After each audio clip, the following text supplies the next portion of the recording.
অনেক দিন পর বেশ লাগছে বন ভ্রমণ। মাঝে মাঝে কাজের ফাঁকে এইসব জায়গায় এলে মন খুব ভালো লাগে। শুদ্ধ বাতাস, মাটির সোনা গন্ধ, পাখির কলতান, আহা।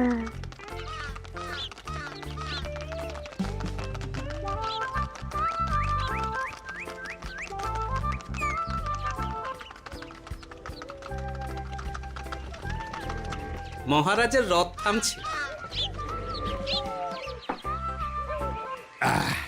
আমরা এইখানে বসে আজ রাজকার্য পরিচালনা করব।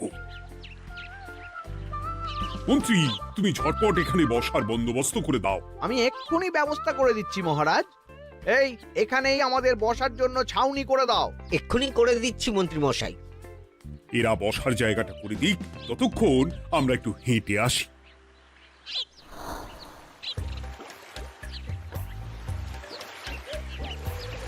সকালবেলা হাঁটা শরীরের পক্ষে খুব ভালো মহারাজ।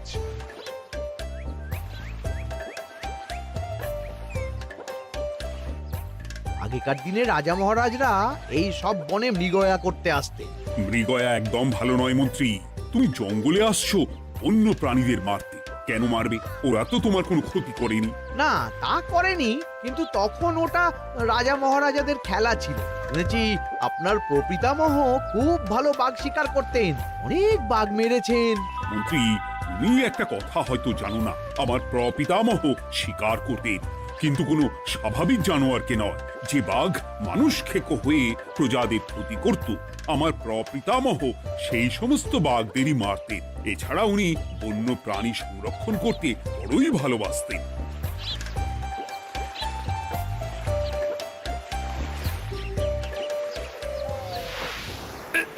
উফ, এটা আবার কি? এই এটা আবার কোথা থেকে উড়ে এলো? কোথাও তো ঝড় হাওয়া কিছুই নেই।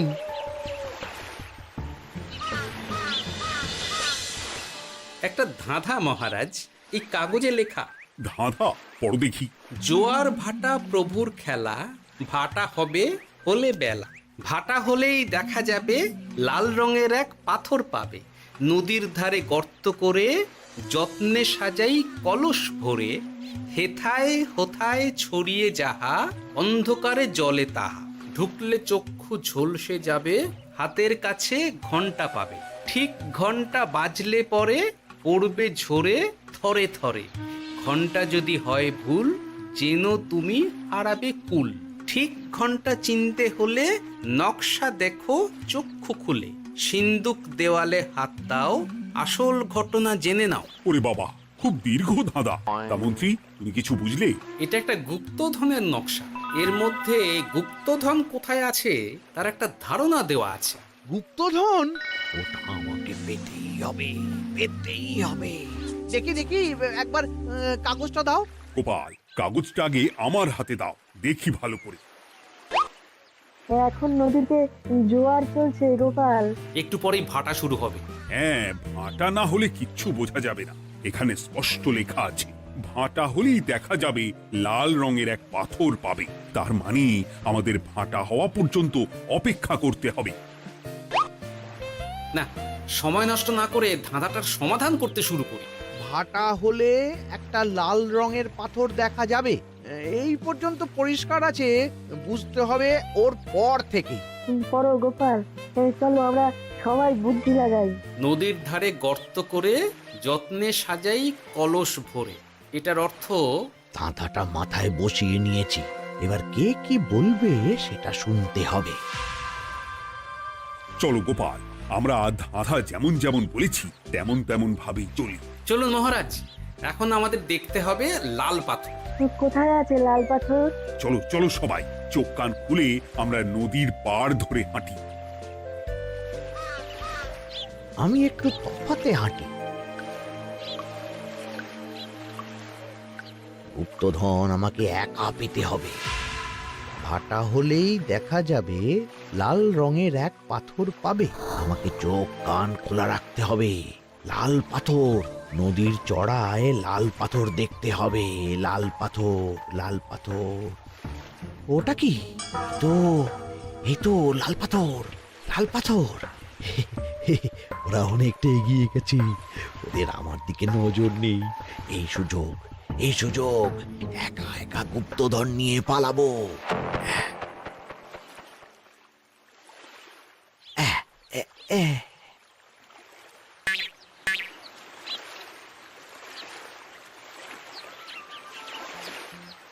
কি গো, আমরা তো হেঁটেই চলেছি, লাল পাথর তো কই দেখতে পাচ্ছি না। আরেকটু হাঁটতে হবে মহারাজ, গুপ্তধন বলে কথা, ওকে আর সহজে ধরা দেয়? সেটা অবশ্য সঠিক কথা। আচ্ছা, আমরা সবাই তো আসছি হেঁটে হেঁটে, মন্ত্রী মশাই গেলেন কোথায়? ও কি যে ঘটে! সত্যি তো, মন্ত্রী কোথায়? ও সেনাপতি, মন্ত্রীকে দেখেছো? কই, না তো মহারাজ। তাহলে কোথায় গেলেন মন্ত্রী মশাই? এই জঙ্গলে বাঘ ভাল্লুক আছে, শেষে কিনা বাঘে নিল। হায় হায় হায়, মন্ত্রী গিন্নির কাছে আমি কি মুখ দেখাবো? হুম, বাঘ ভাল্লুকের পেটে যাবার লোক তো মন্ত্রী মশাই নন। ও গোপাল, কি ভাবছো? কিছু তো একটা বলো। এখন আমাদের মন্ত্রী মশাইকেই খুঁজতে হবে। তবে মন্ত্রী মশাই বাঘ ভাল্লুকের পেটে যায়নি। তুমি নিশ্চিত হচ্ছ কি করে? অত পেঁচালো মানুষকে বাঘ ভাল্লুক গন্ধ শুকেই ছেড়ে দেবে, হজম করতে পারবে না।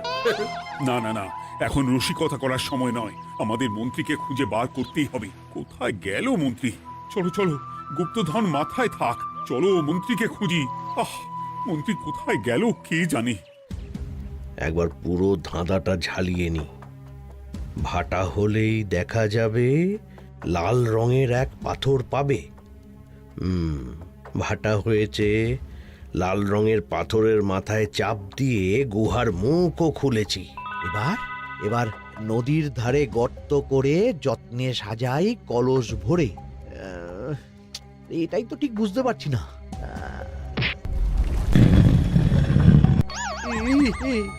এই রে, এবার কি হবে? হ্যাঁ, মহারাজ, কোথাও একটা আওয়াজ হলো। এই, আওয়াজটা কোন দিক থেকে হলো? চলুন সামনে এগিয়ে যাই।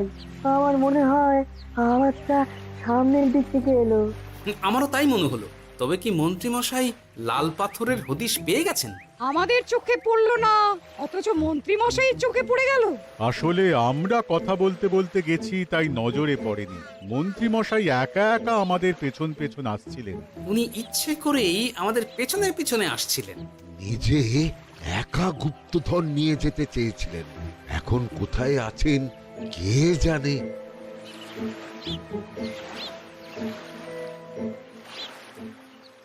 এই অন্ধকারে কিছু দেখতে পাচ্ছি না তো। ধাঁধাতে কি ছিল? হ্যাঁ, কি ছিল? হেথায় হোথায় ছড়িয়ে যাহা, অন্ধকারে জলে তাহা, ঢুকলে চক্ষু ঝলসে যাবে, হাতের কাছে ঘন্টা পাবে। পেয়েছি পেয়েছি, ঘন্টা ঘন্টা ঘন্টাটা পেতে হবে। ঘন্টাটা ঘন্টাটা ঘন্টা। ভাটা হলেই দেখা যাবে লাল রঙের এক পাথর পাবে, নদীর ধারে গর্ত করে যত্নে সাজাই কলস ভরে, হেথায় হোথায় ছড়িয়ে যাহা, অন্ধকারে জলে তাহা, ঢুকলে চক্ষু ঝলসে যাবে, হাতের কাছে ঘন্টা পাবে। ঠিক ঘন্টা বাজলে পরে পড়বে ঝরে থরে থরে, ঘন্টা যদি হয় ভুল যেন তুমি হারাবে কুল। ঠিক ঘন্টা চিনতে হলে নকশা দেখো চক্ষু খুলে, সিন্দুক দেওয়ালে হাত দাও আসল ঘটনা জেনে না। এবারে ভালো করে ঠান্ডা মাথায় ভাবতে হবে। ভাটা হলেই দেখা যাবে লাল রঙের এক পাথর পাবে। সেই লাল পাথরটাই তো খুঁজে পাওয়া যাচ্ছে না, অথচ মন্ত্রী মশাই খুঁজে পেলেন। আওয়াজটা কোথা থেকে আসছিল? এই কাছে পিঠে এই কোথা থেকে আওয়াজটা আসছিল।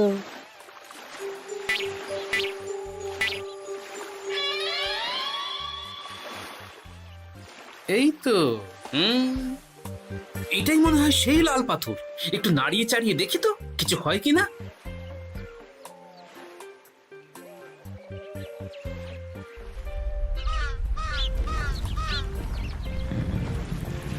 এই তো, কাজ হয়েছে। এই তো সুড়ঙ্গ। আপনারা নিচে নামুন। আপনারা কি দেখছেন সেটা বলবেন মহারাজ। সবাই যদি নেমে যাই, যদি কোনো কারণে সুড়ঙ্গের মুখ বন্ধ হয়ে যায়, তাহলে আর আমরা বাইরে বেরোতে পারবো না মহারাজ। গোপাল ঠিকই বলেছে, আমরা দুজন বাইরে থাকি। মহারাজ, আর একটা কথা, কোনো ঘন্টায় হাত দেবেন না, মনে আছে তো? ঘন্টা যদি হয় ভুল, যেন তুমি হারাবে কুল। ওরে বাবা, এই বয়সে আর কুল হারাতে চাই না। ঠিক আছে, তোমার কথাই অক্ষরে অক্ষরে পালন করব। দেখি এই সুরঙ্গে মন্ত্রীমশাইকে দেখতে পাই কিনা। চলুন মহারাজ, সুরঙ্গে নামি। সবাই সাবধানে নামো।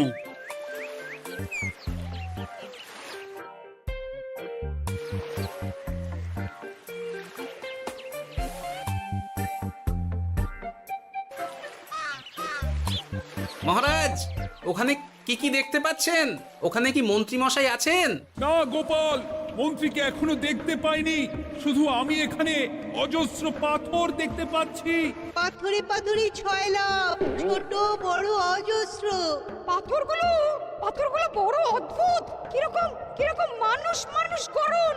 লম্বা বেঁটে হরেক রকম। মানুষ মানুষ গরম, সেটা কি রকম? আর কিছু?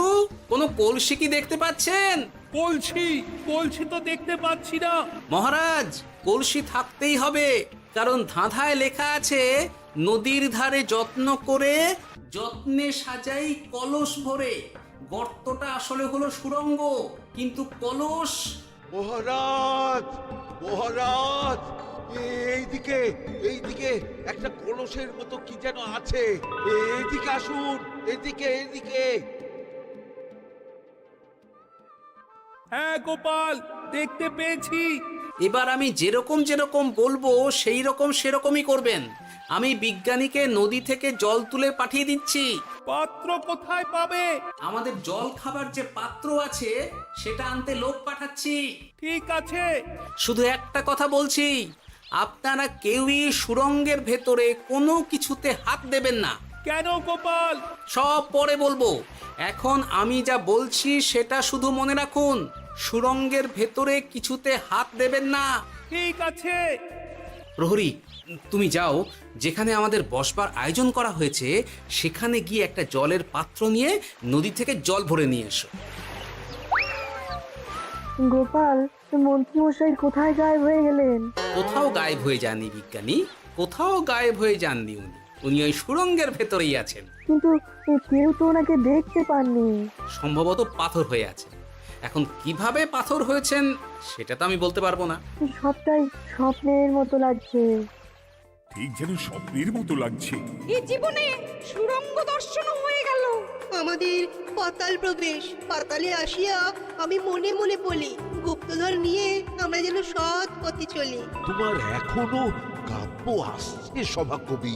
আসছে মানে কাব্যের সাথে আছে রোমাঞ্চ, করছে গা শীত, হচ্ছি আমি অধীর। মহারাজ, জল দিয়ে বিজ্ঞানীকে পাঠাচ্ছি।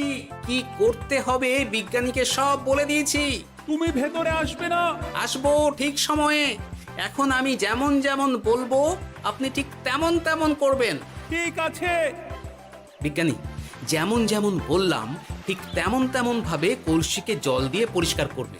মনে রেখো, ধাঁধায় আছে কলসি সাজাই যতন কর। তুমি একটা কথা মনে রেখো বিজ্ঞানী, কোথাও হাত দিও না কিন্তু। ঠিক আছে গোপাল, তোমার উপস্থিত বুদ্ধির তুলনা নেই। আমি যাচ্ছি গোপাল। সাবধানে সাবধানে। মহারাজ, বিজ্ঞানী যাচ্ছে। সাবধানে নামো, সাবধানে। মহারাজ, এই কলসিটা কোথায়? ওই তো, একটু সাবধানে যাও।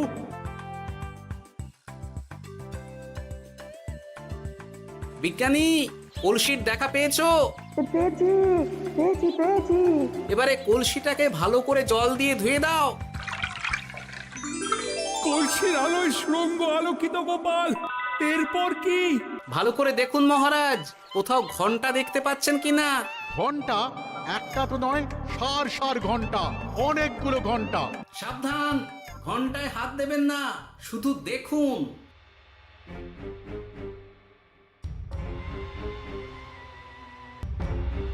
মহারাজ, আমরা গুপ্তধনের খুব কাছে চলে এসেছি। তাই নাকি? কি মজা কি মজা, এবার খাবো ক্ষীরের গজা। আহ, সভাকবি চুপ করো। এখনো আমরা গুপ্তধন পাইনি। পাওয়ার মুখে দাঁড়িয়ে। সবগুলো তারা আঁকা। বিজ্ঞানী, কোন ঘন্টায় চাঁদের নকশা করা আছে কি? একটু দেখে বলো না। আমি আতস কাজ নিয়েই দেখছি, সব ঘন্টাতেই তারা আঁকা। খবরদার, কোনো ঘন্টাকেই ছোঁবে না। ঠিক আছে, কোনো কিছু না ছুঁয়ে আমি দেখছি। পেয়েছি গোপাল, চাঁদ আঁকার ঘন্টা পেয়েছি। ওই ঘন্টাটা বাজাও, বাজাও।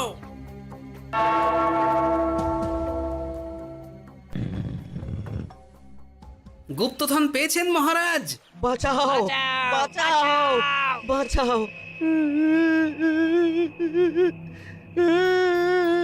বাঁচান মহারাজ, বাঁচান বিজ্ঞানী, মহারাজ, মন্ত্রীর গলা পাচ্ছ না? মহারাজ, আমি পাথর হয়ে আছি, আমাকে মানুষ করুন মহারাজ। তুমি তো মানুষই ছিলে, হঠাৎ করে পাথর হলি কেন? মহারাজ, গুপ্তধন পেয়েছেন? পেয়েছি, তার সাথে মন্ত্রীকেও পেয়েছি। মন্ত্রী এইখানে কোথাও পাথর হয়ে দাঁড়িয়ে আছে। দাঁড়ান মহারাজ, এবার আসছি। সাবধানে এসো। আমি ভেতরে যাচ্ছি, বুঝলে? যদি কোনো কারণে দেখো পাথরটা গুহার মুখটা আটকে দিয়েছে, অমনি তোমাদের কাজ হলো পাথরটাকে ছুঁয়ে ফেলা, বুঝলে? ঠিক আছে গোপাল দাদা। আমার মনে হয় বিপদ আর কিছু ঘটবে না, তবুও সাবধানের তো মান নেই। ঠিক আছে, তুমি নিশ্চিন্তে ভেতরে যাও। বাঁচাও, আমাদের বাঁচাও, আমাদের সবাইকে মানুষ করুন। আমাকে মানুষ করুন মহারাজ। আপনাকে তো মানুষ করা হবে মন্ত্রী মশাই। আগে বলুন, আপনি পাথর হলেন কি করে? ও, মনে পড়েছে, ধারার শেষ লাইন, সিন্দুক দেওয়ালে হাত দাও, আসল খবর জেনে না। সত্যি গোপাল, তুমি না থাকলে এই এত কিছু আমাদের সবার কাছে অজানাই থেকে যেত।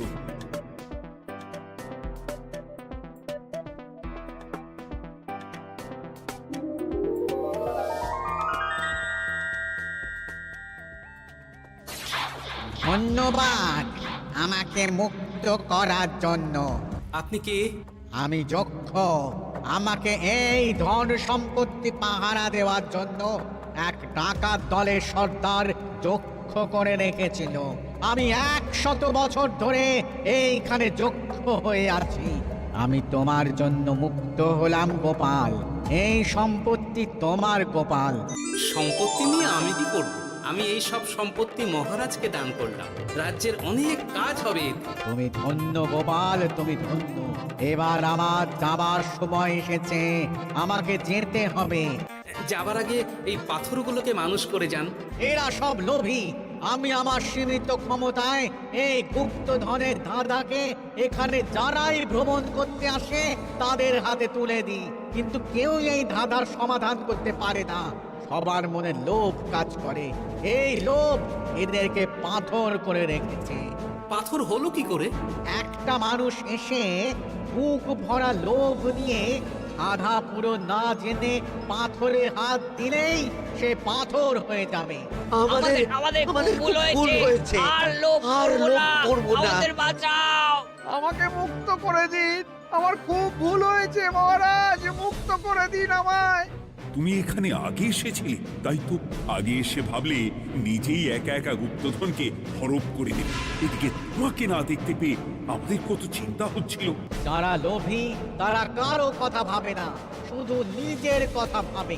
আমাকে আর একটা সুযোগ দিন, আমি আর লোভ করব না মহারাজ।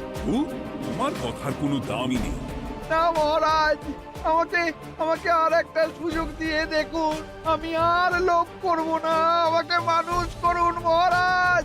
আমাদের সবাইকে মানুষ করুন, দয়া করে মানুষ করুন।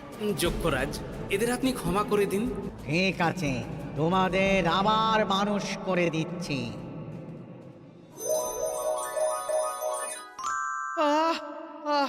বাঁচলাম, বাঁচলাম। এই রকম বারবার বাঁচা যাবে না, কিন্তু এবার সাপ ব্যাং যাই হবে না কেন ওইভাবেই থাকতে হবে, এই আমি বলে দিলাম। এবার আমার মুক্তি। মুক্তি নেবার আগে আরেকটা প্রশ্ন, যে ডাকাত সর্দার তার সম্পত্তিকে রাখার জন্য আপনাকে যক্ষ বানিয়েছিল, এই সম্পত্তি তো তাদের, আমরা তো নিতে পারি না। লোভ বড় খারাপ গোপাল। অতিরিক্ত লোভ মানুষকে পশু করে দেয়। ওই ডাকাত দল এই সম্পত্তির জন্য সবাই কাটাকাটি করে মরে গেছে, কেউ আর বেঁচে নেই। সুতরাং এই সম্পত্তিতে তোমার অধিকার আছে, এই সম্পত্তি তুমি গ্রহণ করো। নিলাম আমি, কিন্তু এই সম্পত্তি মহারাজকে আমি দান করলাম। ডাকাত দল জনগণের সম্পদকে লুঠেই তো সম্পত্তি বানিয়েছে, তাই আমি জনগণের কাজে লাগবার জন্যই এই সম্পত্তি মহারাজকে দিলাম। গোপাল, তোমার জয় হোক। এবার তাহলে আমি যাই, তোমরা সবাই সুখে থেকো আর ভালো থেকো। গোপাল, তোমার তুলনা হয় না। তোমার ঋণ আমি কোনোদিন শোধ করতে পারবো না। তুমি কৃষ্ণনগরের জন্য যা করলে তা ইতিহাসে লেখা থাকবে। না মহারাজ, আমি এমন কিছু করিনি, এই কাজ সবাই করবে। জয় গোপালের জয়, জয় গোপালের জয়, জয় কৃষ্ণনগরের জয়। জয় কৃষ্ণনগরের জয়।